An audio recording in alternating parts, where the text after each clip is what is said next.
when I fought Mundine the first time. I knew it was a bit of a step up for me. He had a great record, he's a great fighter, but my goal was to go out there and upset him and you know, take away his strength as best I could, and you know, I felt like I did that. I felt like I was great throughout that fight. Unfortunately, didn't get the decision, but that's boxing.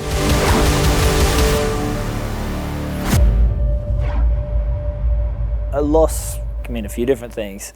You know, for me, it just drove me to train harder and work harder and do those extra little bits and pieces. For some people, it can be, you know, very disappointing, disheartening. For me, it's a lesson. I learned from it and become a better fighter. Once that 0 is gone, you feel free.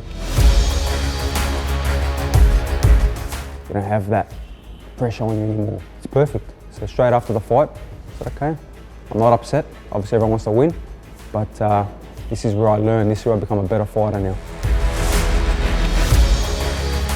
In 2013, when I got the opportunity to fight Anthony Mundine again, you know, I was very excited. I knew it was a chance for me to go out there and yeah, get the win against him. I definitely feel that I learnt from the first fight. I watched many tapes, and you study the opponent. You obviously study yourself as well, your own strengths and weaknesses. And I'm sure George would be trying to find little bits and pieces that he can exploit. You know, I know there wouldn't be too many, but even if things don't go well early for George, if he stays confident and keeps mixing things up as well, you know, he's been saying that he's doing things a little bit differently, you know, in camp, you know, in the way that he's handling himself, but he still needs to make that happen during the fight.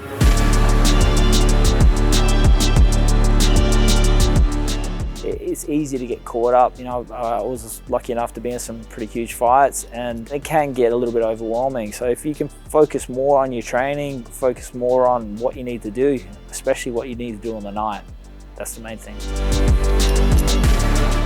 Fighting a guy like Devin Haney, I could tell how frustrating it would be. I fought some great fighters that had some great jabs as well. Felix Sturm, he was renowned for having like one of the best jabs in the business as well. When I fought him, I shut the distance down a little bit more. And by shutting the distance down, it took away his jab a little bit, forced him into a bit of a fight, as opposed to just a stand-back boxing match. I guess the problem with Devin Haney as well is, you know, he has a ridiculously good jab, but he's used to people coming at him. He actually enjoys people coming at him. So the fact that George had tried in the first fight to bring it, he wasn't able to capitalize once he did get on the inside. He was either tied up or quickly countered on the inside. So I think mixing it up's got to be the key for George, because if he does one thing, Devin's too smart.